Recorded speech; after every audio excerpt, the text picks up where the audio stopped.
They forced an 8-year-old to beg a stranger to take her sister instead of her. This actually happened. Little Penny Morrison stood in that cold adoption office, watching a rancher decide between her and 5-year-old Maple. These girls had already been through hell: dead parents, cruel foster homes, family who didn't want. Now grown adults were making them compete for love like it was some sick game. Penny saw how the man looked at her baby sister, sweet Maple with her golden curls and bright smile, the one everyone always wanted, the one who didn't have Penny's sad eyes and worried face. So this broken little girl made the ultimate sacrifice. She whispered words that should make every parent's blood boil. Can you choose her instead of me, an 8-year-old? Giving up her only chance at family for her sister. The rancher, he said, absolutely nothing. Just got up and walked away, leaving both girls sobbing in that horrible room. But 3 days later, he came back. And what he did next will blow your mind. Before I tell you what happened, like this if you're angry that kids have to go through this. Comment where you're watching from. Let's see how many people believe children deserve better. Penny Morrison's small fingers turned white as she gripped the doorframe. Her heart pounded so hard she could hear it in her ears. Across the cold grey room, the big man in the cowboy hat sat stone still in his metal chair. "I'm sorry, Mr. Hawkins," Mrs. Kellaway said, shuffling papers on her desk. "I know this isn't what you expected, but with your income, we can only approve you for one child." Penny's stomach dropped like a rock thrown down a well. She felt 5-year-old Maple's tiny hand clutch her worn sweater even tighter. Maple's golden curls bounced as she looked up with wide, confused blue eyes. "What does that mean, Penny?" Maple whispered. Penny couldn't answer. Her throat felt like sandpaper. She watched the rancher's weathered face, searching for any sign of what he was thinking. His dark eyes moved slowly from her to Maple, then back again. Everyone always looked at Maple first. Maple with her angel face and bright smile. Maple who giggled like music and had dimples that made grown-ups melt. Even now, dirty and scared in their matching thrift store dresses, Maple looked like something from a picture book. Penny knew what she looked like. Too thin, with mousy brown hair that never stayed neat, front teeth that stuck out a little, eyes that seemed too old for her 8-year-old face because she'd seen too much, worried too much, taken care of too much. The silence stretched on forever. Mrs. Calloway cleared her throat and looked at her watch. The clock on the wall ticked so loudly it sounded like a hammer hitting nails. Mr. Hawkins hadn't said a word since he'd walked in 20 minutes ago. He just listened as Mrs. Calloway explained about their parents dying in the car crash 2 years ago, about their mean grandmother who didn't want them, about the foster homes that hadn't worked out.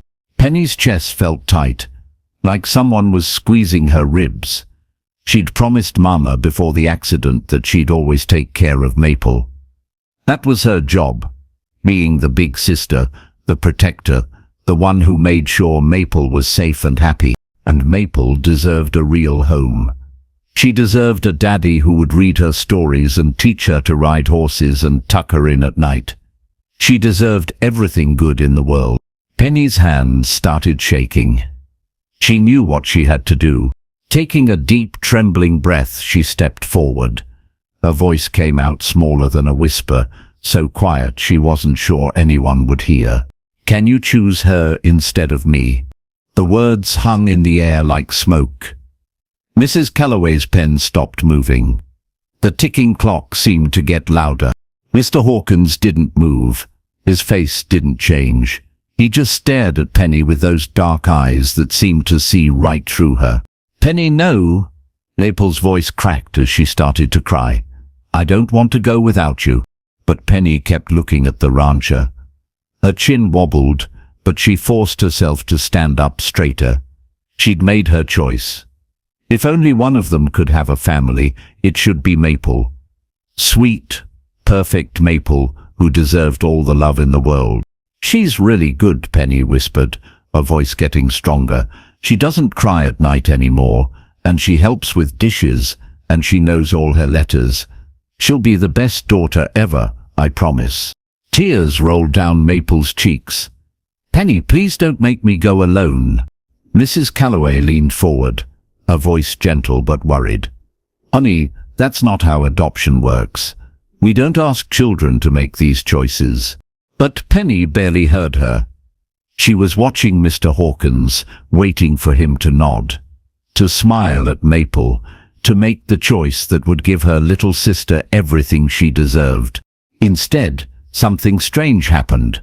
The rancher's jaw tightened. His hands clenched into fists on his knees. Then, without saying a single word, he stood up. His chair scraped against the floor with a harsh sound that made both girls jump. He looked at Penny one more time, a look she couldn't understand, couldn't read. Then Jude Hawkins walked straight to the door and left. Mrs. Calloway called after him. Mr. Hawkins, please, let's talk about this. But his boots were already echoing down the hallway. Penny stood frozen in the doorway, her world crashing down around her. The sacrifice she'd been willing to make, the gift she'd tried to give her sister, none of it mattered. He'd chosen neither of them. Maple's sobs filled the quiet room as Penny finally crumbled, her 8-year-old heart breaking into a million pieces.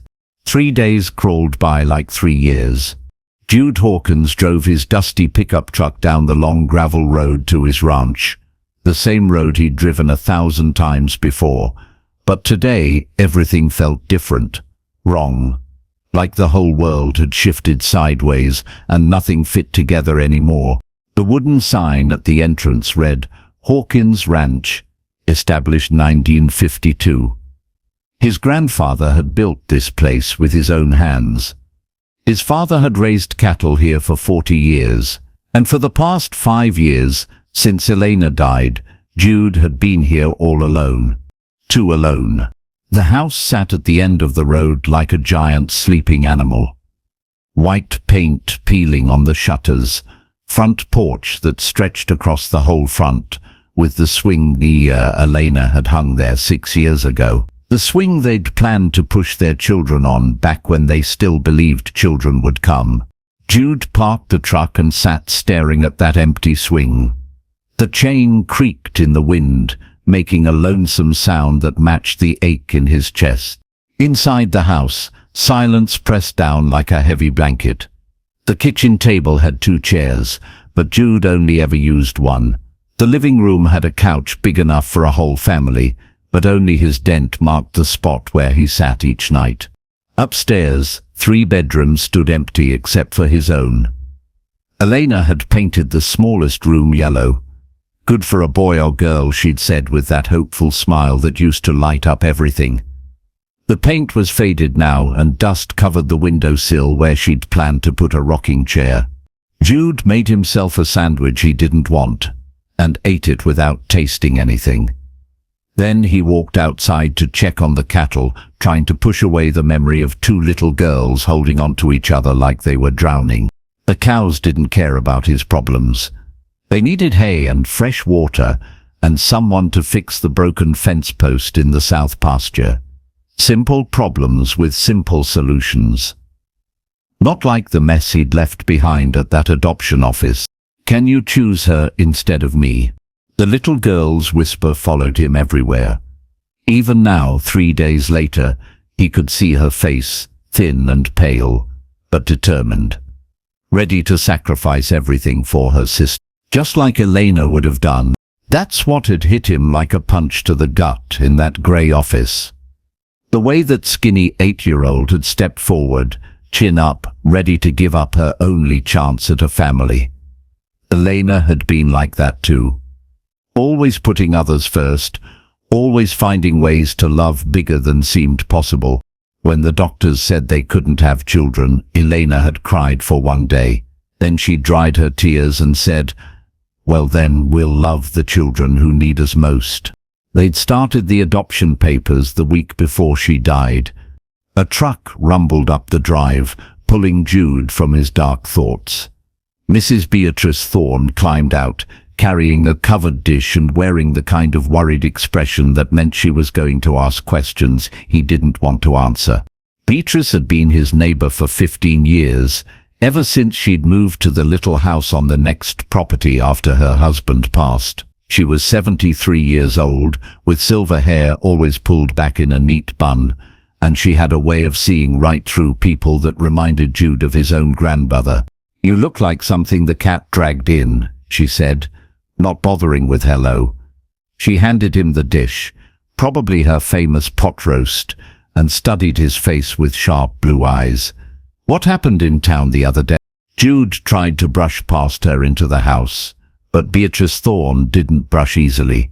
"I went to the adoption agency," he said finally, setting the dish on the kitchen counter.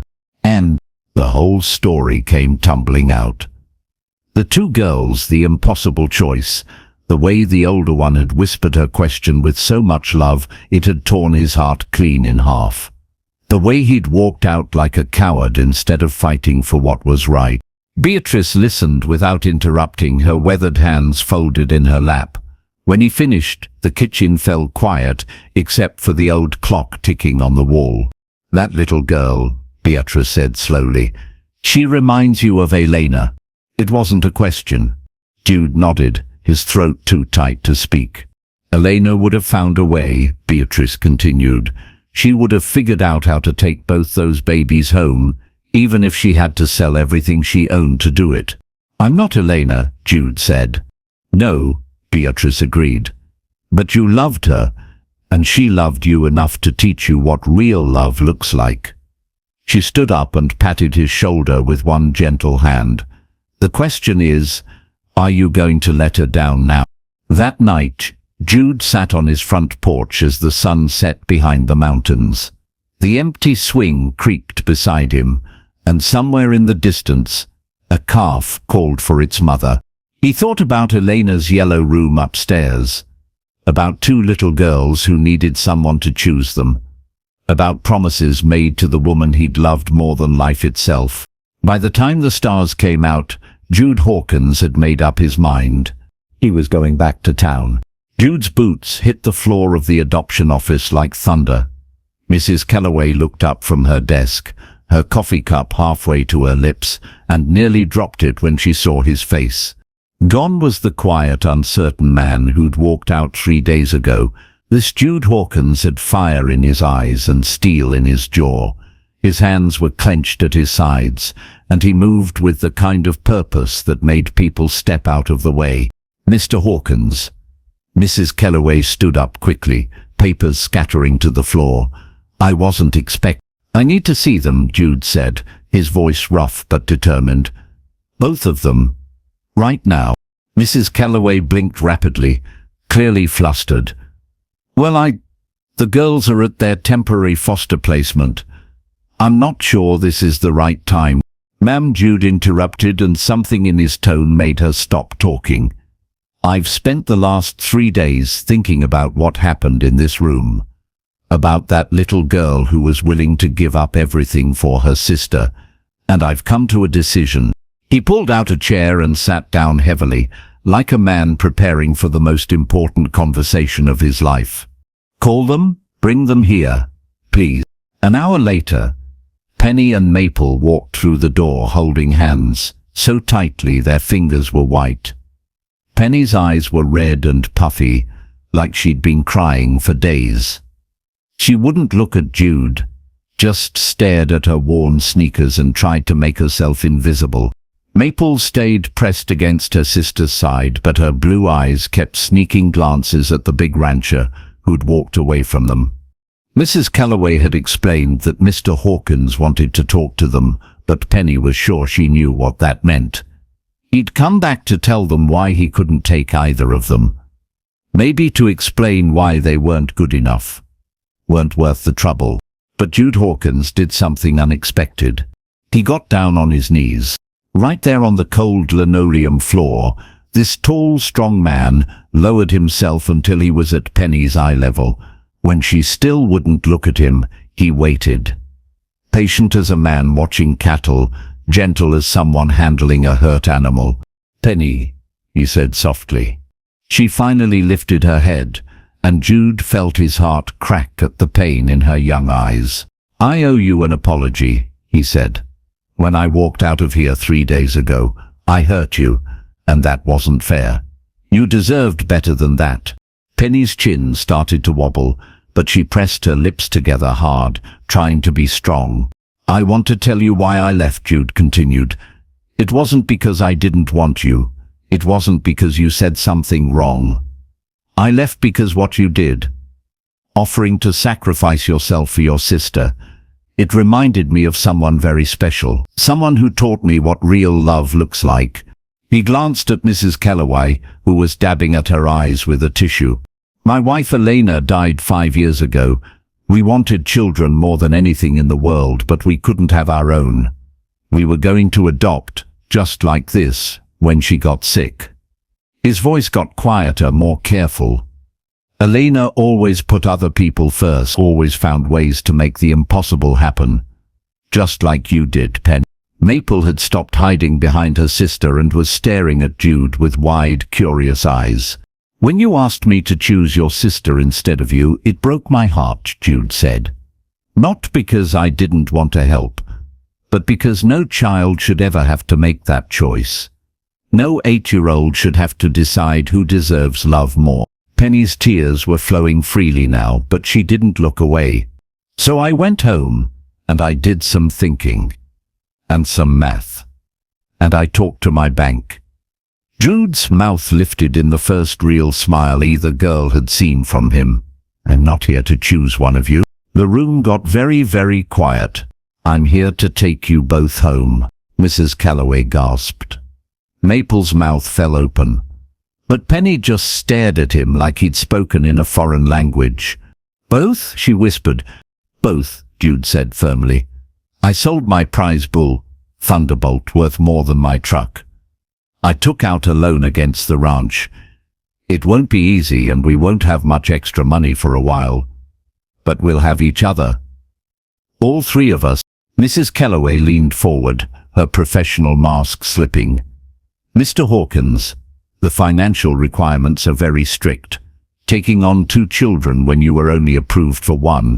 "Then we'll make it work," Jude said without taking his eyes off the girls.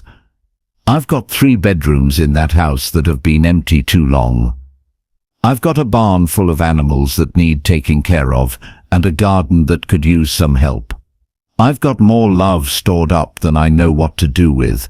He reached into his jacket pocket and pulled out a thick envelope. "Here's the paperwork from my bank, showing the loan approval. Here's the receipt for Thunderbolt's sale. And here's a letter from my neighbor, Mrs. Thorne, offering to help with childcare when I'm working." Penny looked at the papers, then back at Jude's face. She was 8 years old, but she'd learned not to trust adults who made big promises. Too many times, those promises had turned into lies. "Why did you walk away?" she asked, her voice small but brave. Jude's eyes got bright, like he might cry himself. "Because I was scared, honey. Scared that I wasn't good enough to be your daddy. But then I realized something. Being scared doesn't make you weak. Being willing to love someone even when you're scared, that makes you strong." He looked at both girls now, his voice growing stronger. "You two have been strong for so long. You've taken care of each other when grown-ups let you down. But you don't have to be strong all by yourselves anymore. That's what families do, they're strong together." Maple stepped forward and touched Jude's hand with one small finger. "Will you really take us both?" "Wild horses couldn't stop me," Jude said. And for the first time in 3 days, Penny Morrison smiled. Mrs. Calloway was shuffling through papers, muttering about procedures and approvals, when she looked up with an expression that made Jude's stomach drop. "Mr. Hawkins," she said carefully, "there's something else we need to discuss about the girl's situation. Something that might complicate things." The smile faded from Penny's face as she saw the adults exchange a worried look. "What now?" Mrs. Calloway glanced at the girls, then back at Jude. Her face looked like she was carrying heavy stones. "Perhaps we should discuss this privately first," she said quietly. But Penny's hand shot out and grabbed Jude's arm. Her fingers dug in like claws, and her face went white with panic. "No," she said, her voice sharp with fear. "Don't send us away again. Please." Maple started crying immediately, the kind of scared crying that meant she thought the worst was happening. Jude looked down at Penny's desperate grip on his sleeve, then at Mrs. Calloway's worried face. Something cold settled in his stomach. "Whatever you need to tell me, you can say it in front of them," he said firmly. "We're a family now. Families don't keep secrets from each other." Mrs. Calloway sighed and pulled out a thick file folder. "The girls have been through more than I initially explained. Their last foster placement, it didn't end well." She opened the folder and Jude saw pages and pages of notes, reports, and what looked like doctor visits. Their foster father, Mr. Garrett, was not physically abusive, Mrs. Calloway said carefully, but he was controlling, cruel in other ways. Penny's grip on Jude's arm got tighter. She was barely breathing. "He used to make them compete for basic things," Mrs. Calloway continued. "Meals, bedtime stories, even which one got to sleep on the bed instead of the floor. He told them that love was something you had to earn, and that there was never enough to go around." Jude felt sick. He looked at Penny's pinched face, at the way Maple pressed herself against her sister like she was trying to disappear. "That's why Penny's first instinct was to sacrifice herself," Mrs. Calloway explained. "She's been taught that someone always has to lose for someone else to win. The idea of both girls being chosen, being loved equally, it's foreign to her." "How long were they with him?" Jude asked, his voice tight with anger. 8 months. Maple has nightmares almost every night. She can't be alone, even to use the bathroom. And Penny," Mrs. Calloway looked at the little girl with sad eyes. "Penny has become like a mother to her sister. She's 8 years old, but she acts like she's responsible for everything." As if to prove the point, Penny quickly wiped Maple's tears with her sleeve and whispered, "It's okay, Maple, don't cry, we'll be good." The words hit Jude like a hammer. "We'll be good." Like being good was the only way to earn the right to stay. "They've been in 3 different foster homes since leaving Mr. Garrett 6 months ago," Mrs. Calloway continued. "Each placement ended because the families couldn't handle their difficulties." "What kind of difficulties?" Jude asked. Mrs. Calloway looked uncomfortable. "Penny hoards food. She hides crackers and fruit in her clothes, under her pillow, anywhere she can. She's convinced that meals might be taken away as punishment. And she asks permission for everything, to drink water, to use the bathroom, to speak." She flipped through more pages. "Maple has panic attacks if she's separated from Penny for more than a few minutes. She wets the bed most nights. And both girls have what we call hypervigilance.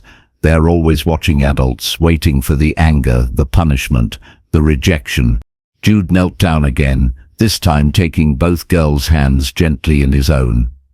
They were so small, so fragile, like baby birds that had fallen from the nest too early. "Listen to me," he said softly. "In my house you don't have to earn food. You don't have to earn love. You don't have to be perfect to belong there." Penny's eyes searched his face like she was looking for lies. "What if we mess up?" "Everyone messes up sometimes," Jude said. "That's part of being human, part of being family." But he could see she didn't believe him. How could she? Every adult in her life had taught her that love came with conditions, that safety could disappear in a heartbeat. The drive to the ranch was quiet. The girls sat in the back seat of Jude's truck, holding hands and staring out the window at the rolling hills and scattered cattle. Penny kept glancing at Jude's reflection in the mirror, like she was studying him for signs of danger. When they finally pulled up to the white farmhouse, Both girls went very still. "It's so big," Maple whispered. "All this space," Penny said, and she sounded scared instead of excited. Jude understood. Space meant places to hide, but it also meant places where bad things could happen. It meant rooms where adults could take you away from your sister. Inside the house, he showed them the kitchen first. "There's food in all these cabinets," he said, opening doors to reveal shelves lined with cans and boxes. "You can eat whenever you're hungry. You don't have to ask." Penny nodded, but he noticed how her eyes catalogued every hiding spot, every corner where she could stash emergency supplies. He took them upstairs to the yellow room Elena had painted so hopefully years ago. "This will be your room," he said. "Both of you, together. I thought you might not want to be separated." Relief flooded both their faces. Penny actually smiled a little. "The bed's big enough for two," Jude continued, "and there's a dresser for your clothes, and shelves for books and toys." He paused. "Do you like to read, Penny?" Her eyes lit up for the first time since he'd met her. "Yes, sir. I love books."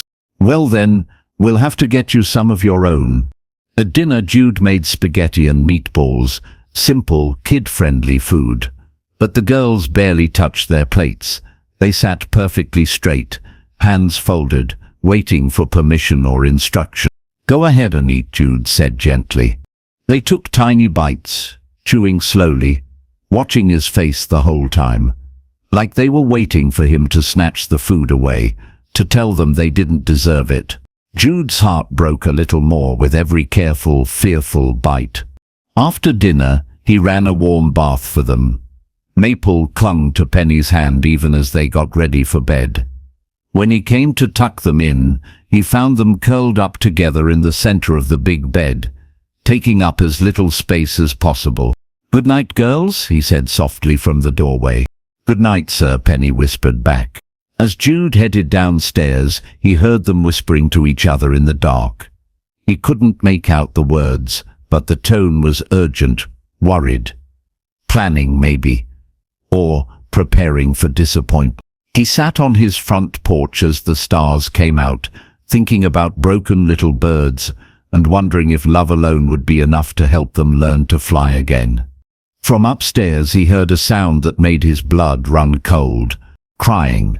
Soft, muffled, desperate crying that spoke of too much pain for such small hearts to carry. Jude sat frozen on his porch listening to the heart-breaking sounds from upstairs. Every instinct told him to run up there, to comfort them, to make it better, but Mrs. Calloway's words echoed in his mind. They're always watching adults, waiting for the anger, the punishment, the rejection. He forced himself to stay put. The girls needed to know they were safe to feel their feelings without a grown-up barging in to fix everything. After what felt like hours, the crying finally stopped. Jude waited another 30 minutes, then quietly climbed the stairs. Through the crack under their door, he could see the light was still on. He knocked softly. "Girls, are you okay?" Penny's voice came back small and shaky. "Yes, sir, we're fine." But they weren't fine. Jude could hear it in her voice, could feel it in the scared silence that followed. He wanted to push, to make them talk about what was wrong. Instead, he said the hardest thing he'd ever said. "Okay, I'm right across the hall if you need anything. Good night." The next morning, Jude found Penny in the kitchen before sunrise, trying to reach the cereal on a high shelf. She froze when she saw him, like she'd been caught stealing. "I'm sorry," she whispered. "Maple was hungry, and I thought." "I'm sorry. Honey, there's nothing to be sorry for," Jude said gently.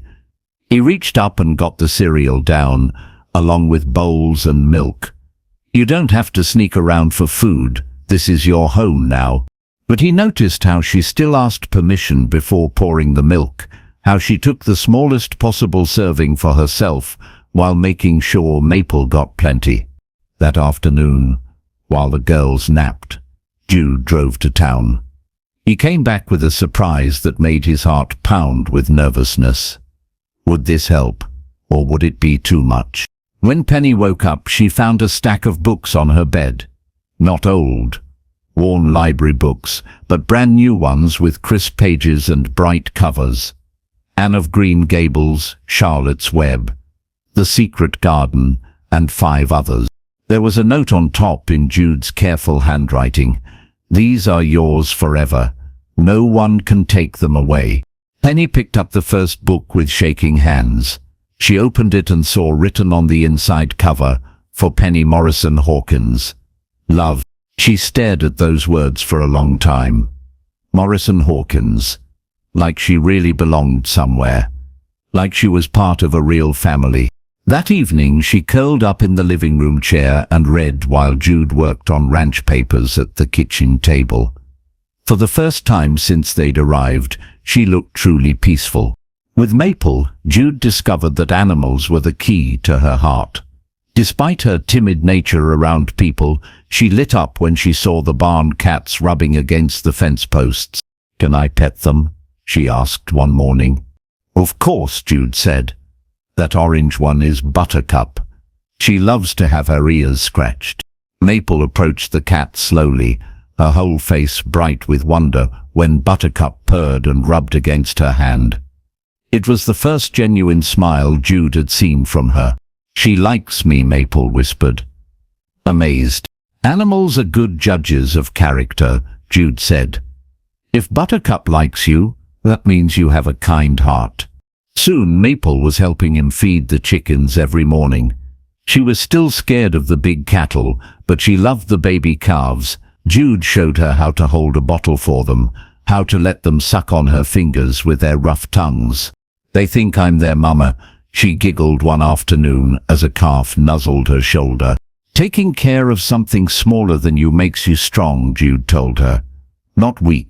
Mrs. Thorne became a regular visitor, bringing cookies and gentle wisdom.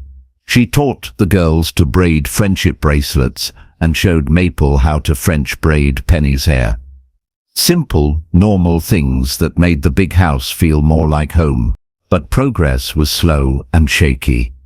The girls still flinched when Jude moved too quickly. They still asked permission to use the bathroom, to get a drink of water, to speak during meals. They ate like they were afraid the food would disappear, and they never took seconds even when Jude encouraged them to.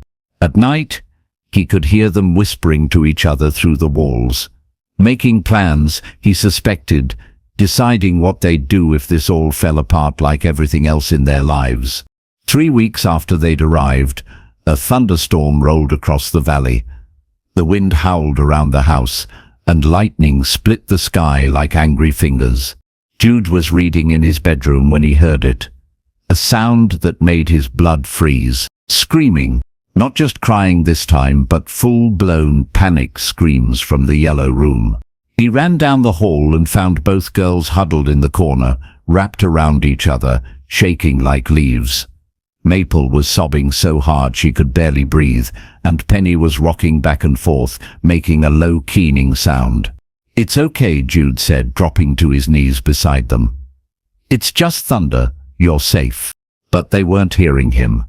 They were somewhere else, somewhere terrible, where storms meant danger and pain. Jude did the only thing he could think of. He sat down on the floor and started talking in the same quiet voice he used with spooked horses. "The first storm I remember, I was about your age, Penny. My dad found me hiding under the kitchen table. He didn't drag me out or tell me I was being silly. He crawled under there with me." Slowly, very slowly, the screaming stopped. Maple's sobs quieted to hiccups. "He told me storms were just the sky washing itself clean for tomorrow," Jude continued. "All that noise and flash was just nature taking a big deep breath." Penny looked up at him with tear-swollen eyes. "You were scared too?" "Terrified," Jude admitted. "Still don't love them much." As the storm raged outside, the three of them sat on the floor together. Jude told them stories about his childhood, about the ranch, about his dad and grandfather who'd built this place with love and hope. When the thunder finally moved on, both girls had fallen asleep against his shoulders, As Jude carefully tucked them into bed, Penny's eyes fluttered open. "Daddy?" she whispered, so softly he almost missed it. Then her hand flew to her mouth, her eyes wide with terror. She'd said the word she wasn't supposed to say, crossed the line that might get them sent away. Jude's throat went tight with emotion as he saw the fear flood back into her young face. Penny's hand stayed pressed over her mouth, her eyes huge with terror. She looked like a trapped animal, waiting for the blow to fall. "I'm sorry," she whispered through her fingers. "I didn't mean to say it. I won't say it again. Please don't send us away." Jude's heart shattered into a million pieces. This beautiful, brave little girl thought calling him Daddy was wrong, thought showing love was dangerous. He sat down on the edge of her bed, moving slowly so he wouldn't scare her more. "Penny," he said softly, "look at me." She peeked over her hand, tears streaming down her face. "When you called me Daddy just now, do you know how I felt?" She shook her head, bracing for anger or rejection. "I felt happy," Jude said, his voice thick with emotion. "Happier than I've been in 5 years, because that's what I want to be. Your daddy. Forever." Penny stared at him like he'd spoken in a foreign language. "Really? Really? You don't have to earn the right to call me that. You don't have to be perfect or quiet or invisible. You're my daughter now, and that means you get to act like it." But even as the words sank in, Jude could see the fear was still there. Too many broken promises, too many adults who'd taught her that love came with conditions. The next morning, Penny was back to her careful, quiet self. She asked permission to eat breakfast. She apologized for breathing too loudly. She watched Jude's face constantly, looking for signs that he was getting tired of them. At lunch, she barely touched her sandwich, pushing it around her plate instead. "Not hungry?" Jude asked gently. "I'm saving room in case there's not enough for dinner," Penny said matter-of-factly. Jude's chest tightened. She was still hoarding, still convinced that food and love were limited resources that could run out. That afternoon, while Maple napped, Penny retreated to her room. Jude could hear her moving around up there, but when he went to check on her later, she was sitting perfectly still on her bed reading. It wasn't until evening that he discovered what she'd been doing. Behind her dresser, she'd hidden crackers from lunch. Under her pillow, an apple from yesterday. In the bottom of her toy box, a sandwich wrapped in napkin. Her secret food stash, just like Mrs. Calloway had warned him about. Jude stood in the doorway looking at the evidence of her fear. Penny saw him notice and went white with shame. "I'm sorry," she whispered. "I know it's bad. I know I'm not supposed to. But what if what, honey? What if you change your mind about us? What if we're too much trouble and you send us back? What if there's not enough food and Maple gets hungry?" Every word hit Jude like a punch. This 8-year-old was still trying to be the adult, still trying to protect her sister from a world that had taught her that safety was an illusion. He sat down on her bed and patted his knee. "Come here, Penny." She came reluctantly, perching on the very edge of his lap like she was ready to run.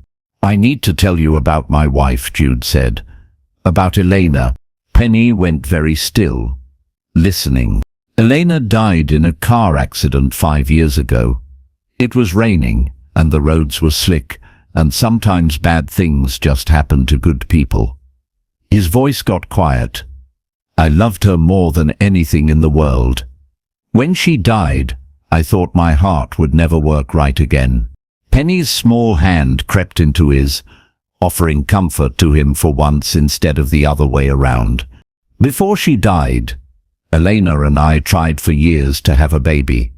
When the doctors said we couldn't, we decided to adopt.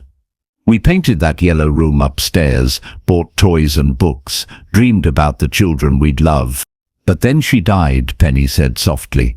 "But then she died," Jude agreed. "And for 5 years, I was so lonely I could barely breathe. I stopped dreaming about children. I stopped believing in families." He looked down at Penny's serious face, framed by her messy brown hair. Then I met a little girl who loved her sister so much, she was willing to sacrifice her own happiness. A little girl who reminded me what real love looks like. And I remembered what Elena always said, that families aren't made by blood or law. They're made by choice. Penny was crying now, but quietly, like she was afraid to take up too much space even with her tears. I choose you, Penny Morrison Hawkins. Every day, for the rest of my life, I choose you. Both of you. Nothing you could ever do would change that. But what if I mess up really bad? She whispered. Then we'll figure it out together. That's what families do. For a moment Penny leaned against his chest, letting herself be small and protected. Then she pulled back and looked at him with those two old eyes. Can I still keep some crackers? Just in case? Jude's throat closed up, but he managed to nod. If it makes you feel safer, then yes. But maybe we can keep them in a special box in the kitchen instead of hiding them. That way you know they're there, but you don't have to worry about them going bad. It was a small step, but Penny nodded. The real test came 3 days later. Maple was playing in the living room with a set of blocks Jude had bought them. She was building a tower, higher and higher, her tongue poking out in concentration. Jude was in the kitchen making dinner when he heard the crash. Then silence. Then Maple's terrified crying. He ran into the living room and found her surrounded by pieces of Elena's favorite vase. The blue ceramic vase that had sat on the mantel for 6 years, the one Elena's grandmother had given her as a wedding present. The one thing in the house that couldn't be replaced. Maple was curled up in a ball, sobbing. I'm sorry, I'm sorry, I'm sorry.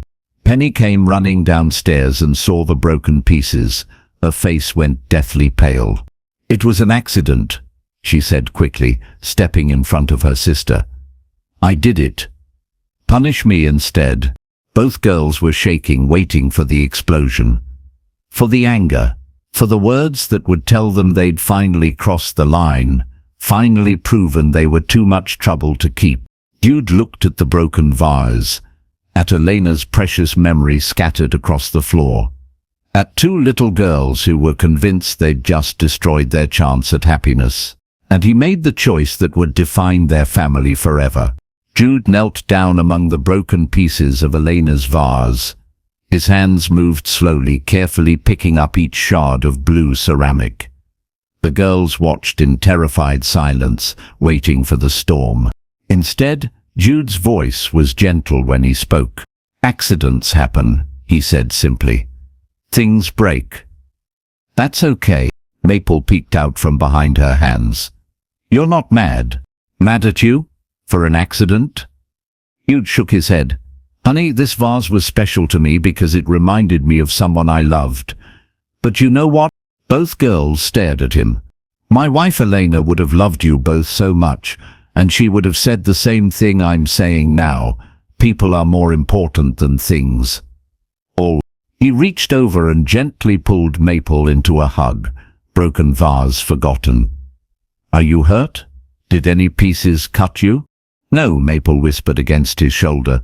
Then that's all that matters. Jude looked up at Penny, who was still standing frozen by the doorway. Both of you come help me clean this up. We'll do it together. As they swept up the pieces, Penny finally found her voice. Aren't you going to punish us? For what? Playing in your own living room? For being 5 years old? Jude's voice was firm but kind. Penny, I need you to listen to me very carefully. Nothing you could ever do, break, spill, lose or mess up, would make me stop loving you. Nothing. Penny's chin wobbled. Promise? I promise. That night, both girls slept through without nightmares for the first time since they'd arrived. But their peace didn't last long. The next afternoon, a black car pulled up the long driveway. Jude was in the barn with the girls, teaching them how to brush the horses, when he saw it through the open doors. His stomach dropped. Ms. Rodriguez stepped out of the car carrying a clipboard and wearing the serious expression that meant official business. She was younger than Mrs. Calloway, with dark hair pulled back in a tight bun and sharp eyes that missed nothing. "Girls," Jude said, trying to keep his voice calm, "why don't you go up to the house and wash your hands? I need to talk to this lady for a minute." But Penny had already seen the car, the official-looking woman walking toward them. Her face went white as paper. "They're here to take us away," she whispered. "No," Jude said firmly. "Nobody is taking you anywhere." But Penny wasn't listening. She grabbed Maple's hand and backed toward the far end of the barn. "Come on, Maple. We have to hide." "Penny, wait." But the girls were already running. They scrambled up the ladder to the hayloft like scared cats, disappearing into the shadows above. Miss Rodriguez approached with her clipboard, looking around the barn with calculating eyes. "Mr. Hawkins, I'm Maria Rodriguez from Child Protective Services. I'm here for the scheduled follow-up visit." "The girls are a little nervous," Jude said, glancing up at the loft where he could hear frantic whispering. "They've had some bad experiences with official visits." "So I see." Inez Rodriguez made a note on her clipboard. Mrs. Calloway expressed some concerns about this placement. "The rushed approval, taking on 2 children when you were only cleared for 1, the girls' trauma history. I'm here to ensure they're thriving." From above, Maple's frightened voice drifted down. "Are they going to split us up, Penny?" "I won't let them," came Penny's fierce whisper. "I'll tell them I'm bad, so they only take me." Jude's heart clenched. Even now, even after everything, Penny was still trying to sacrifice herself for her sister. "Perhaps we should start the interview," Miss Rodriguez said, pen poised. "The children can join us when they're ready." But an hour passed, and the girls didn't come down. Miss Rodriguez had inspected the house, reviewed Jude's financial records, asked dozens of questions about routines and discipline and long-term plans. Through it all, they could hear the girls moving around in the loft, whispering urgently to each other. "This is concerning," Miss Rodriguez said finally. "Children who refuse to come down for a welfare check usually have something to hide." "They're not hiding anything," Jude said. "They're scared. The last time someone official came to check on them, they got moved to a new home. In their experience, visits like this mean losing everything they care about." Miss Rodriguez softened slightly. "Mr. Hawkins, I understand your attachment to these children, but my job is to ensure their well-being. If they're too traumatized to function normally—" "They are functioning normally," Jude interrupted. "For kids who've been through what they've been through. They're healing. It just takes time." A crash came from the loft above, followed by muffled crying. "I think," Miss Rodriguez said carefully, "we need to get them down here so I can speak with them directly." Jude looked up at the loft, then back at the social worker. Everything he'd built with the girls, all the trust and progress, hung in the balance. "Let me try," he said. He climbed the ladder slowly, giving the girls plenty of warning. He found them huddled in the far corner behind a wall of hay bales, clinging to each other like they were drowning. "Hey there," he said softly, sitting down cross-legged on the dusty boards. "Scary afternoon, huh?" Penny's eyes were red and fierce. "We won't go. You can't make us." "Nobody's going anywhere," Jude said. "Ms. Rodriguez is here to make sure you're happy and safe." "That's all." "That's what they always say," Penny shot back. "Then they take us away and we never see each other again."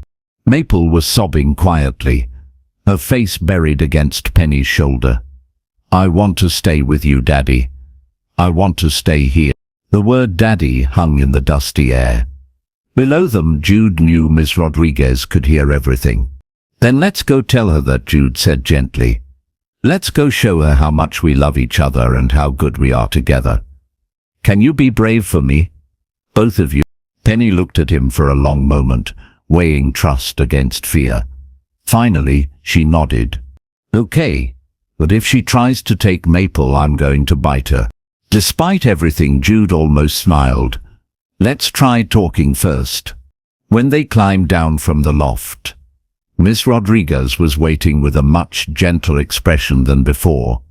She'd heard the conversation, seen the real love and trust between this makeshift family. "Hello, girls," she said softly. "I'm Miss Rodriguez. I'm here because it's my job to make sure children are happy and safe in their homes. Can you tell me how you feel living here with Mr. Hawkins?" Penny stepped forward, still holding Maple's hand, chin raised with determination. "He's the best daddy in the whole world," she said clearly. "He reads to us and lets us help with the animals, and he doesn't get mad when we break things. He keeps us together, and he loves us even when we're scared." Maple nodded frantically. "He makes me feel safe. The mean lady never wanted us before." Ms. Rodriguez looked confused. "What mean lady?" Jude's blood ran cold. He saw Penny realize she'd said too much, saw the fear flash across her face. "Nobody," Penny said quickly. "I didn't say anything." But it was too late. Miss Rodriguez was already writing on her clipboard, her expression troubled. "Girls," she said carefully, "has someone been bothering you? Someone who wanted to take you away from Mr. Hawkins?" The silence stretched out like a knife blade. Finally, Jude spoke. "There's something I need to tell you," he said heavily, "something that might change everything." Jude's words hung in the barn like storm clouds. Miss Rodriguez looked up from her clipboard, her pen frozen in midair. The girls pressed closer together, sensing danger they couldn't name. "What kind of something?" Miss Rodriguez asked carefully. Jude ran his hand through his hair, looking older than his 42 years. "The girl's grandmother has come forward. She's filed papers to contest the adoption." Penny's face went white as fresh snow. Maple started to whimper. "Grandmother?" Miss Rodriguez flipped through her papers. "There's no mention of living relatives in their file." "That's because she abandoned them," Jude said, his voice getting hard. "When their parents died 2 years ago, Dorothy Carlyle refused to take the girls. Said she was too old, they were too much trouble. That's how they ended up in foster care in the first place." Miss Rodriguez was writing quickly now.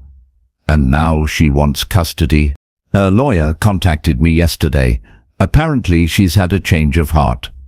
Jude's tone made it clear what he thought of that change. "She claims she's cleaned up her life and can provide a proper home." Penny found her voice thin and scared. "We don't want to go with her. She was mean to us before Mama and Daddy died. She said we were too loud and cost too much money. She made Penny sleep on the floor when we visited," Maple added, her voice barely a whisper. "And she never let us eat until all the grown-ups were done." Miss Rodriguez looked troubled. "Mr. Hawkins, why didn't you report this to the agency immediately?" "Because I'm going to fight it," Jude said simply. "I've hired a lawyer. We're going to court." Court cases take time. Months, sometimes years. And blood relatives often have the advantage, especially grandparents. Miss Rodriguez's voice was gentle but honest. "Are you prepared for that kind of battle?" Jude looked down at the 2 little girls who'd become his whole world. Penny was trying to be brave, but her hands were shaking. Maple looked like she might throw up from fear. "I'll sell everything I own if I have to," he said quietly. "These are my daughters now. Nobody's taking them away from me." But even as he said it, Jude could see the doubt creeping back into Penny's eyes. The old fear that good things don't last, that adults always let you down in the end. That evening, after Ms. Rodriguez left with promises to look into the situation, the house felt different, heavier. The girls picked at their dinner and jumped at every sound. "What's going to happen to us?" Maple asked as Jude tucked them into bed. "Nothing bad," Jude said, but he could hear the uncertainty in his own voice. "We're going to fight this and we're going to win." "But what if we don't?" Penny's question was barely a whisper. Jude sat on the edge of their bed, looking at their scared faces in the lamplight. How could he promise them safety when he wasn't sure he could deliver it? Then we'll figure something else out, he said finally. But I'm not giving up on us. Not ever. After the girls fell asleep, Jude called his lawyer. The news wasn't good. Blood relatives have strong legal standing, Mr. Patterson explained over the phone, especially when there's no evidence of abuse or neglect. The fact that she refused them before actually works in her favor. She can claim she was honest about not being ready then, but she's ready now. What about what the girls want? Don't they get a say? They do, but they're young. Courts sometimes think children can be influenced by their current caregivers. They might not give their preferences as much weight as you'd hope. Jude's grip tightened on the phone. So what are you telling me? I'm telling you it's going to be expensive, uncertain and emotionally brutal. Are you sure you want to put those girls through a custody battle? After hanging up, Jude sat in his kitchen staring at the phone. Through the window he could see the barn where he'd found the girls hiding just hours ago, where they'd called him Daddy and begged not to be taken away. Upstairs he could hear movement. Whispers. He climbed the stairs quietly and paused outside their door. Through the crack he could see both girls sitting up in bed, talking in hushed, urgent voices. We have to be extra good, Penny was saying. No more accidents, no more crying, no more being scared. Maybe if we're perfect, the judge will let us stay. But what if the mean lady has more money than Daddy? Maple asked. Then, Penny's voice got smaller. Then maybe we should run away. Far away where nobody can find us. Jude's heart stopped. He wanted to burst in to tell them running would only make things worse. But he forced himself to stay quiet and listen. Where would we go? Maple asked. I don't know. Maybe we could live in the woods. I could take care of us, like I always have. I'm scared, Penny. I know. Me too. But we can't let them split us up. We have to stick together no matter what. Jude backed away from the door, his chest tight with emotion. These two little girls, who'd finally started to heal and trust and hope, were back to planning their survival like they were all alone in the world. The next morning, Penny was different. Quieter than she'd been in weeks. She cleaned her room without being asked, ate every bite of breakfast without complaint, and didn't ask for anything all day. She was trying to be the perfect child, the one who couldn't possibly be sent away. It broke Jude's heart to watch. That afternoon, while Maple napped, Penny approached him with something clutched in her small hands. Daddy, she said quietly, I want to give you something. She held out her favorite book, the first one he'd bought for her, Anne of Green Gables, with her name written inside the cover. I want you to have it back, she said, not meeting his eyes. In case we have to go with Grandma Dorothy, then you'll have something to remember us by. The gift hit Jude like a physical blow. This precious 8-year-old was already preparing to lose everything again. Already saying goodbye to the only happiness she'd ever known. He knelt down and gently pushed the book back toward her. Penny Morrison Hawkins, he said firmly, that book belongs to you forever. Just like this family belongs to you forever. No matter what happens in court, no matter what any judge says, you are my daughter and I am your father. Nobody can change that. Penny's eyes filled with tears. She was trying so hard not to shed. But what if they make us go anyway? Jude pulled her into his arms, holding her tight against his chest. Then I'll find a way to get you back, he whispered fiercely. I'll never stop fighting for you, never stop loving you. That's a promise. But as he held his scared little girl, Jude wondered if love would be enough to win against lawyers and blood ties and a legal system that didn't always protect the people who needed it most. The court date was set for 2 weeks away, 14 days to prepare for the fight of their lives. The 14 days felt like 14 years. Every morning Jude woke up, hoping the girls had slept peacefully. Every morning he found them wide awake, whispering plans and watching him with scared, desperate eyes. Penny had started packing. Not obviously, she was too smart for that. But Jude noticed things disappearing from their room. An extra sweater. Penny's second favorite book. Granola bars from the kitchen that she thought he wouldn't miss. She was preparing to run. On the 10th day before court, Jude found Maple in the barn crying over one of the calves. "What's wrong, sweetheart?" he asked, kneeling beside her. "I'm saying goodbye to Buttercup," she sniffled.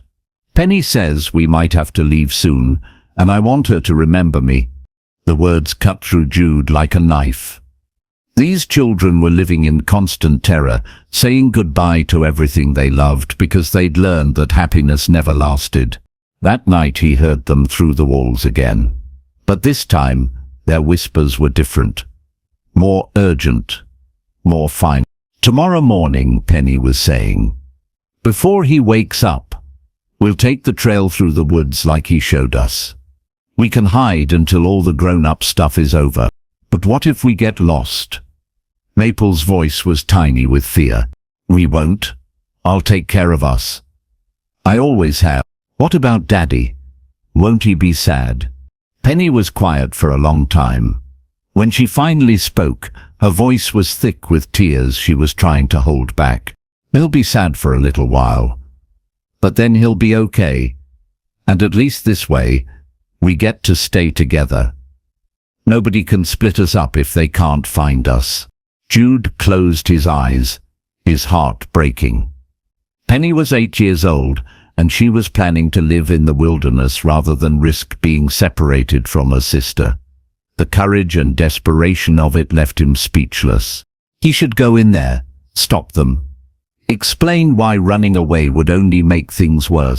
But something held him back. Some instinct that told him the girls needed to make this choice themselves. Needed to discover that there were people in their lives who would search for them, fight for them, never give up on them. The next morning, Jude woke before dawn to find their beds empty. His heart hammered as he ran through the house, calling their names. Their backpack was gone from the closet. The peanut butter jar in the kitchen was half empty. The water bottles he kept in the mudroom had disappeared. They'd really done it. 2 little girls were out there in the wilderness, convinced they had to save themselves.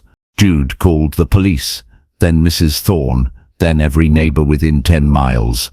Within an hour, half the county was organized into search teams. Sheriff Martinez coordinated from the kitchen while Jude paced like a caged animal. "They can't have gone far," Mrs. Thorne said, trying to comfort him. "They're just babies." "Penny's smart," Jude said, running his hands through his hair, "and she's desperate. Desperate people do impossible things." The morning stretched into afternoon. Search teams combed the woods, calling the girls' names. Helicopters circled overhead, but there was no sign of them. As evening approached, storm clouds gathered on the horizon. The temperature was dropping and rain was coming. Jude saddled his horse Thunder and headed into the deepest part of the forest, the places the search teams hadn't reached yet. Places where 2 scared children might think they could hide forever. "Penny," he called into the gathering darkness. "Maple, it's Daddy. I'm not angry. I just want you to come home." His voice echoed back empty. The rain started as fat, cold drops that promised worse to come. Jude's heart clenched, thinking of the girls out there, wet and scared and probably lost by now. He found them just as the storm broke in earnest. They were huddled under a fallen tree about 3 miles from the house, soaked to the skin and shivering. Maple was crying inconsolably, and Penny was trying to comfort her while fighting back her own tears. When they saw Jude riding toward them through the rain, Penny's face crumpled with relief and shame. "We got lost," she sobbed as he dismounted and ran to them. "I couldn't find the way back and Maple was so cold and I didn't know what to do." Jude gathered both girls in his arms, not caring that they were muddy and wet and scared out of their minds. They were alive. They were safe. Nothing else mattered. "It's okay," he murmured into their hair. "You're safe now, I've got you." "Are you angry?" Maple asked through chattering teeth. "I'm not angry, sweetheart. I was scared. So scared that something might happen to you." He wrapped them in his coat and lifted them both onto Thunder's broad back, then led the horse slowly through the dark woods toward home. "Why did you come looking for us?" Penny asked quietly. The question hit Jude like a thunderbolt. In her experience, when children caused trouble, adults gave up on them, sent them away, moved on to easier kids. "Because you're my daughters," Jude said simply. "When your children are lost, you find them. When they're scared, you comfort them. When they're in danger, you protect them. That's what fathers do. Even if we're bad." "You weren't bad, honey. You were scared. There's a difference." Back at the ranch, Mrs. Thorne had hot baths ready and warm soup on the stove. She fussed over the girls like a worried grandmother while Jude called off the search teams. After the girls were clean and fed and tucked into bed, Jude sat between them in their room. They looked so small in their flannel pajamas, so young to carry such heavy fears. "I need to tell you both something," he said quietly, "and I need you to really listen." Both girls nodded, their eyes wide and serious. "Running away won't solve our problem. It will only make things worse. If you disappear, the police will think I hurt you. The judge will give custody to your grandmother for sure." Penny's face crumpled. "I just wanted us to stay together." "I know, baby. I know. But we're gonna stay together the right way. We're gonna court in 4 days, and we're gonna tell the judge how much we love each other. We're gonna fight for our family." "What if we lose?" Maple whispered. Jude was quiet for a long moment, choosing his words carefully. "If we lose, then we'll appeal. We'll keep fighting. And no matter what happens, no matter where they make you live, you will always be my daughters, and I will always be your father. Nobody can change that. Not judges, not grandmothers, not anybody." He tucked them in tight, kissing both their foreheads. "I need you to promise me something," he said. "Promise you won't run away again. Promise you'll trust me to fight for us." Penny looked at him with those two old eyes, weighing trust against a lifetime of disappointment. "I promise, Daddy," she whispered finally. "I promise too," Maple added. As Jude turned out their light and headed downstairs, he heard Penny's voice one more time, soft in the darkness. "Daddy? Will you really keep fighting for us even if the judge says no?" Jude stopped in the doorway, his throat tight with emotion. "Every day for the rest of my life," he promised. 4 days until court.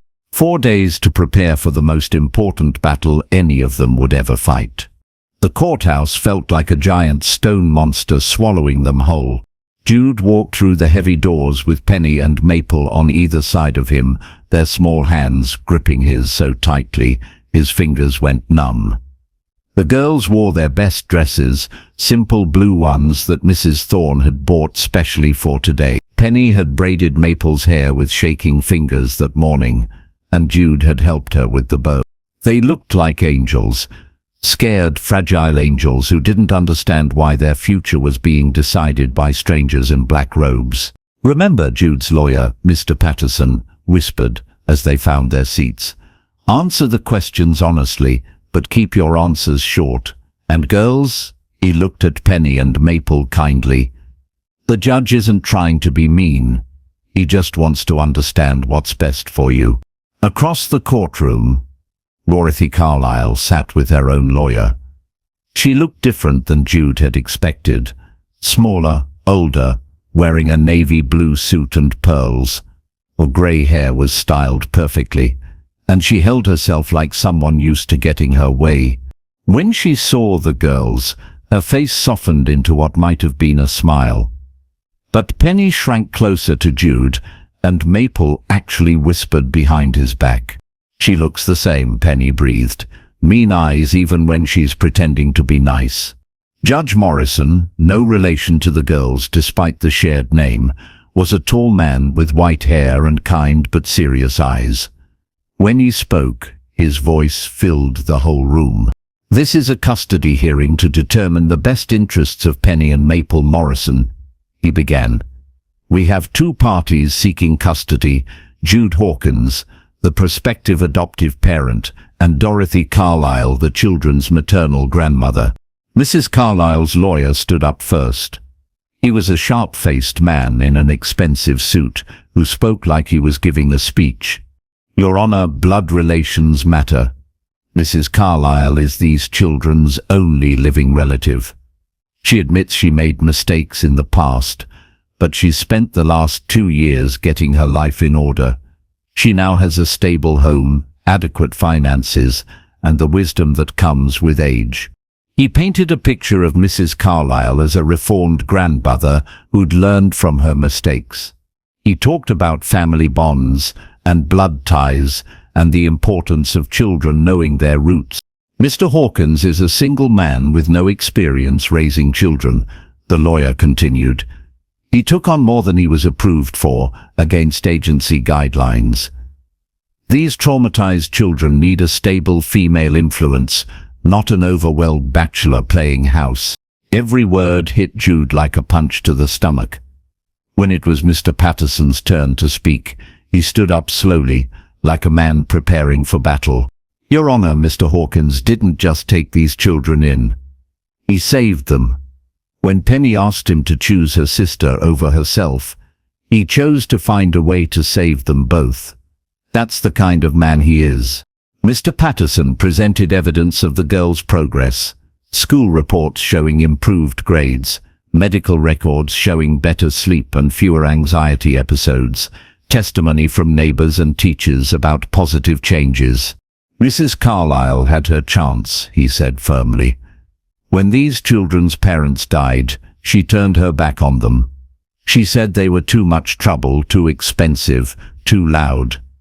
Now she wants them back. Not because she's learned to love them, but because circumstances have made it convenient." The judge listened to both sides, taking notes. Then came the moment everyone had been dreading. "I'd like to speak with the children privately in my chambers." Penny's face went white. Maple started crying quietly. "It's okay," Jude whispered, hugging them both. "Just tell the truth. Tell him how you feel." The judge's chambers was a smaller room behind the courtroom, with wooden bookcases and a big desk. But Judge Morrison didn't sit behind the desk. Instead, he pulled up a chair across from the two girls, making himself their height. "I know this is scary," he said gently, "but I need to understand what you want. What would make you happiest?" Penny sat up straighter, the way she did when she was trying to be brave. "We want to stay with our daddy." "Tell me why," the judge said kindly.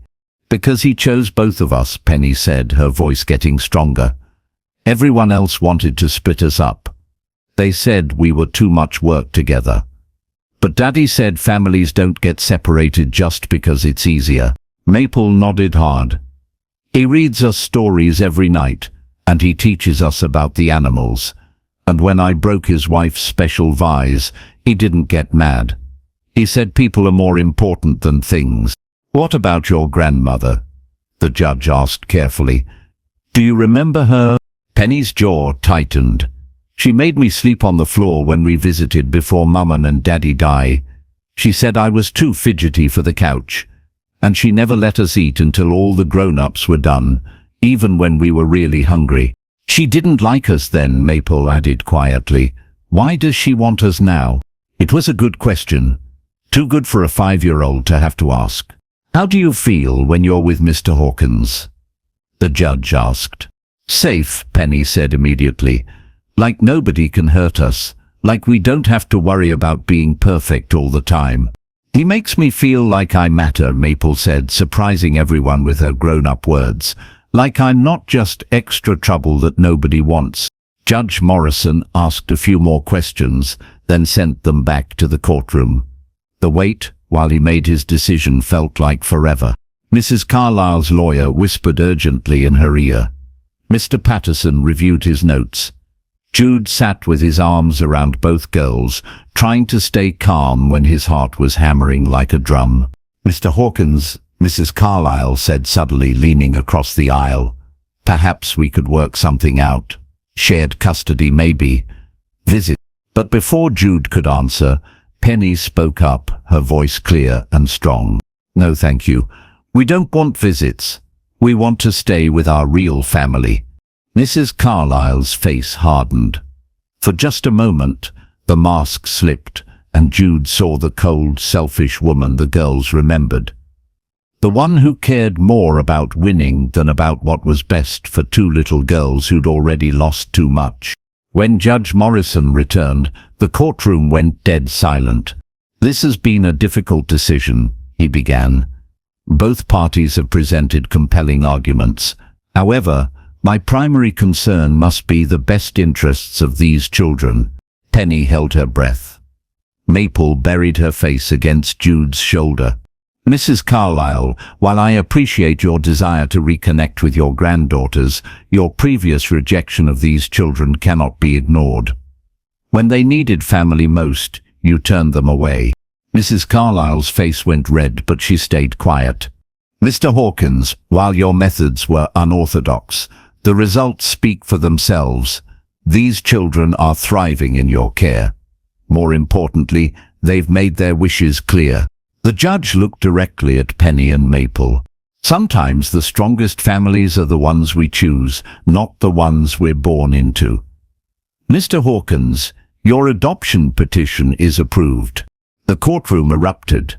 Mrs. Carlyle shot to her feet, a lawyer grabbing her arm. But Jude heard none of it, because Penny was crying, not sad tears, but pure joy, and Maple was laughing through her sobs. And they were both calling him Daddy like they'd never have to stop. But as they hugged and cried and celebrated, Jude noticed Mrs. Carlyle pushing through the crowd toward them. Her face was twisted with rage, and she was saying something that made his blood run cold. Something that would change everything one more time. Mrs. Carlyle pushed through the celebrating crowd like a woman possessed. Her perfectly styled hair was coming loose, and her face was red with fury. She grabbed Jude's arm with fingers like claws. "This isn't over," she hissed, low enough that only he could hear. "I know things about you, Mr. Hawkins. Things about your wife's accident. Things that might make the judge change his mind about your fitness as a parent." Jude's blood turned to ice water. The girls were still hugging him, still crying with joy, but he couldn't hear them anymore. All he could hear was the threat in Dorothy Carlyle's voice. "What are you talking about?" he managed to say. Her smile was cold as winter. "Elena's medical records, the depression medication, the suicide attempts before she died. What do you think the court would say if they knew you drove your first wife to try to kill herself?" The words hit Jude like a physical blow. Around them people were congratulating him, shaking his hand, but he felt like he was drowning. "You're lying," he whispered. "Am I? I've been doing my research, Mr. Hawkins. I know about the fights you two had about children, how you pushed and pushed for adoption when she wasn't ready, how the stress of trying to be the perfect mother for children she'd never have broke her mind." Mrs. Carlyle leaned closer, her voice like poison. "One phone call to my lawyer, and we'll have an emergency hearing. I wonder how those little girls will feel when they learn their precious daddy is the reason his first wife is dead." She released his arm and stepped back, her mask of respectability sliding back into place. "You have 24 hours to think about it. Call off this adoption voluntarily, and I'll keep Elena's secrets buried. Fight me, and I'll destroy you in court." Then she was gone, vanishing into the crowd with her lawyer, leaving Jude standing frozen in the middle of his own victory celebration. "Daddy?" Penny's voice seemed to come from very far away. "Are you okay? You look funny." Jude looked down at his daughters. His daughters, the judge had said, and saw their worried faces. They'd just won everything they'd ever wanted, and here he was, ruining it with his shock and fear. "I'm fine, sweetheart," he lied, forcing a smile. Just tired. It's been a long day, but he wasn't fine. As they drove home from the courthouse, as Mrs. Thorne fussed over them with celebration cake, as the girls chatted excitedly about their future, all Jude could think about was Dorothy Carlyle's threats. Because the worst part was, some of what she'd said was true. Elena had struggled with depression. She had been on medication. And yes, they'd fought about the adoption. Not because he'd pushed her, but because she'd been so desperate to become a mother that it had consumed her thought. But suicide attempts? That was a lie.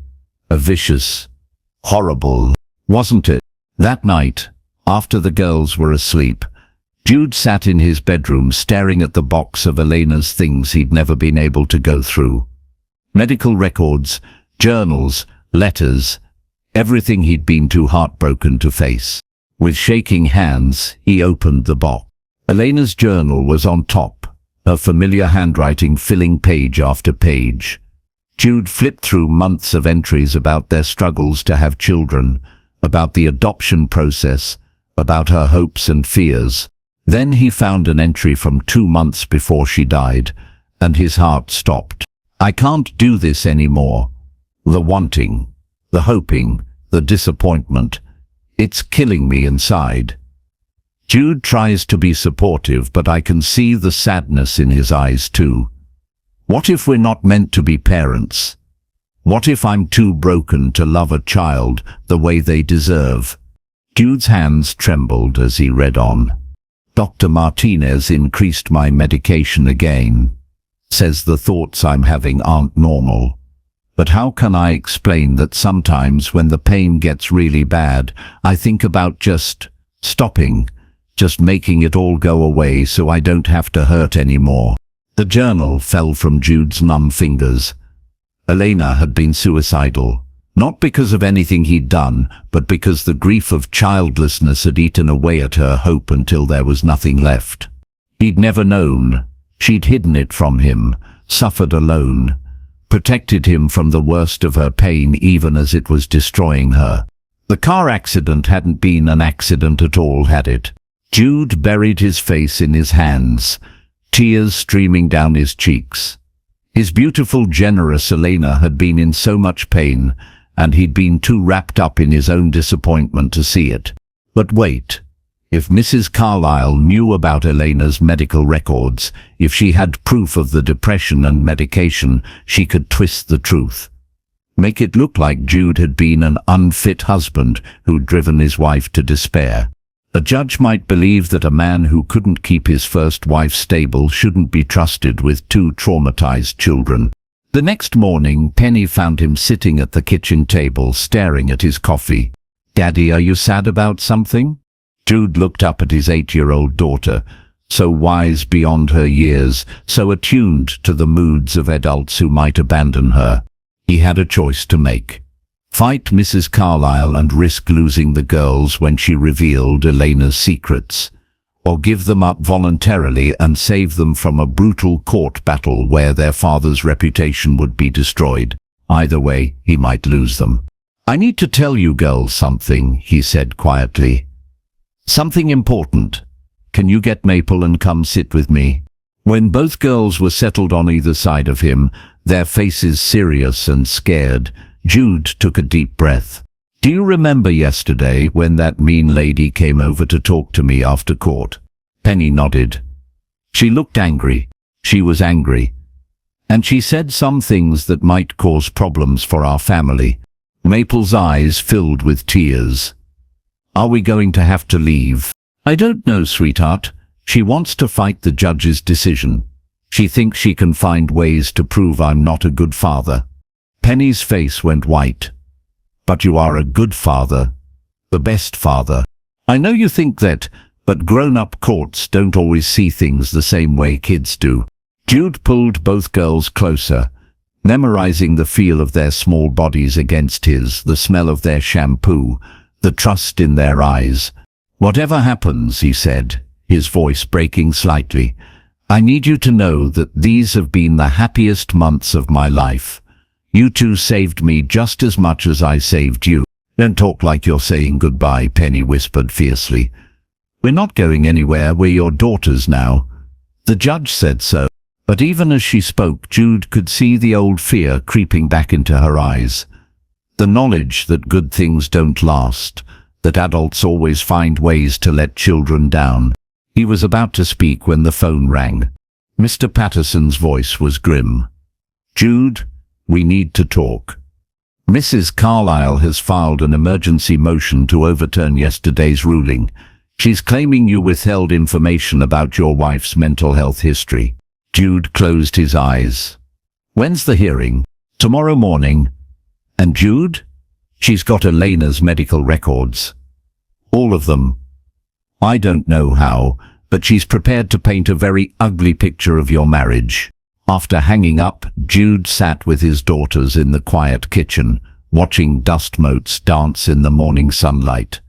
24 hours ago they'd been celebrating their forever family. Now it was all falling apart again.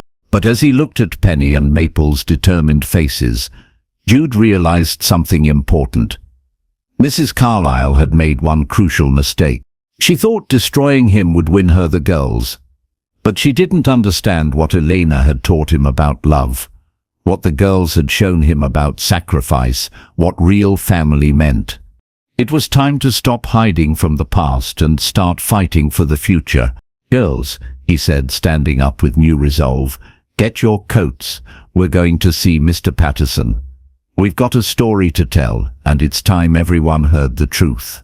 Mr. Patterson's office felt different this time. Instead of desperation, there was determination in the air. Jude sat across from his lawyer, with Penny and Maple beside him, no longer trying to protect them from the adult world of courts and custody battles. I need to tell you the whole truth about Elena, Jude began. All of it. For the next hour he laid out everything. Elena's struggle with depression, her desperate desire for children, the medication, the journal entries he'd found. He explained how she'd hidden her pain to protect him, how the accident might not have been an accident at all. Mrs. Carlyle is going to use this against me, Jude said finally. She's going to say I drove Elena to despair, that I'm unfit to raise children. Mr. Patterson was quiet for a long moment, thinking. Then he looked at the girls. Penny, Maple, can you step outside for a minute? There's a toy box in the waiting room. After the girls left, Mr. Patterson leaned forward. Jude, I have to ask, do you think Elena's death was suicide? The question hung in the air like smoke. Jude had been asking himself the same thing since finding the journal. I don't know, he said honestly. Maybe. The roads were icy, and she'd been struggling. But Elena wasn't the kind of person to give up. She was planning for our future right up until the end. Then we fight, Mr. Patterson said firmly. But we fight with everything. The truth about Elena, yes, but also the truth about you, about these girls, about what you've built together. The emergency hearing was scheduled for the next morning. Judge Morrison looked tired as he called the court to order, clearly frustrated to be revisiting a decision he'd already made. Mrs. Carlyle's lawyer stood up with a thick folder of documents. Your Honor, we have evidence that Mr. Hawkins misrepresented himself to the court. His wife's medical records show a history of severe depression, multiple psychiatric hospitalizations, and documented suicidal ideation. This man created an environment so toxic that his wife chose death over staying married to him. The words hit the courtroom like explosions. Penny gasped audibly from the gallery. Maple started crying. Furthermore, the lawyer continued, if Mr. Hawkins couldn't maintain the mental health of his adult wife, how can he be trusted with 2 children who have already suffered significant trauma? It was a devastating attack, and Jude felt it like physical blows. But when he looked back at his daughters, he saw something that gave him strength. Penny was standing up. That's not true, she called out, her 8-year-old voice cutting through the formal courtroom atmosphere. Daddy didn't make anyone sick. He makes people better. Penny, sit down, the bailiff said gently. But Judge Morrison held up his hand. Let her speak. Penny walked to the front of the courtroom, a small frame dwarfed by the official surroundings, but her voice strong and clear. I don't know about his first wife, she said, looking directly at the judge, but I know about us. We were broken when he found us, really broken, and he put us back together piece by piece. Maple joined her sister, wiping her tears. The mean lady is lying. Daddy doesn't hurt people, he saves them. Girls, Judge Morrison said gently, this is very serious, adult problems that you might not understand. I understand sad, Penny said firmly. I understand being so sad you want to disappear. That's how I felt before Daddy chose us. But he didn't make us more sad, he made us less sad. Every single day. Mrs. Carlyle's lawyer tried to object, but Penny wasn't finished. The mean lady wants to take us away from the only person who ever chose both of us. She didn't want us when we were little and scared and needed family. She only wants us now because she lost in court yesterday. Judge Morrison looked thoughtful. What makes you so sure Mr. Hawkins is different from other adults who've let you down? Penny glanced back at Jude, then spoke with the wisdom of someone far older than 8. Because when I asked him to choose my sister instead of me, he didn't choose either one, he chose both.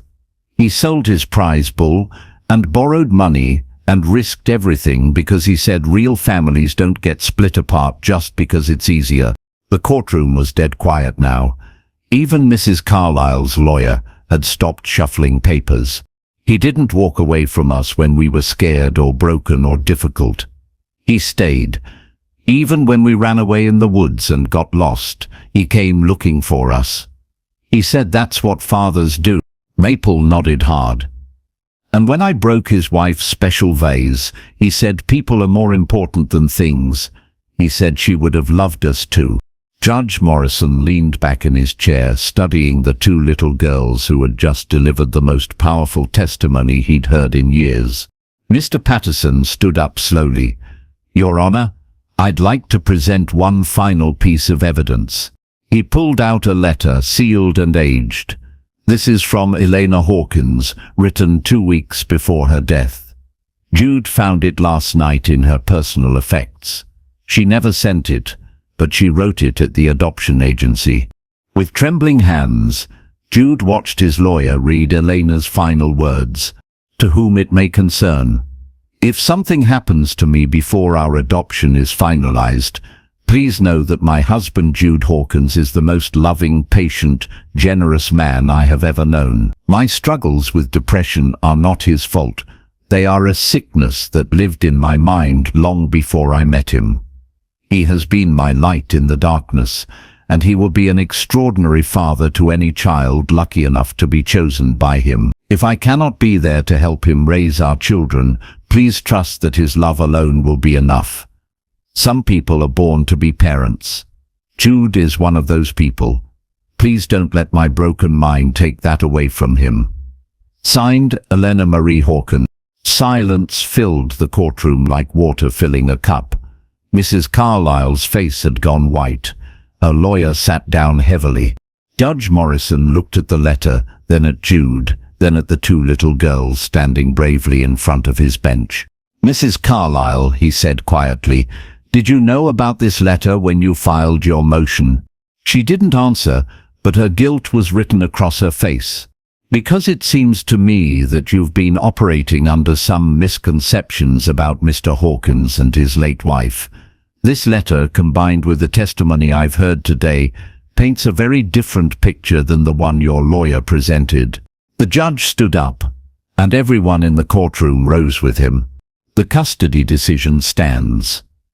Mr. Hawkins, your adoption of Penny and Maple Morrison is final and permanent. And Mrs. Carlyle, I suggest you consider whether pursuing this further is really in anyone's best interest. As the gavel came down, Penny and Maple ran to Jude, throwing their arms around him with such force they nearly knocked him over. We did it, Daddy, Penny whispered through her tears. We're really your daughters now. You were always my daughters, Jude whispered back. from the very first day you asked me to choose."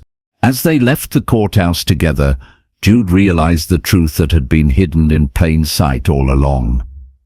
When Penny had whispered that devastating question, "Can you choose her instead of me?" she hadn't been asking him to reject her.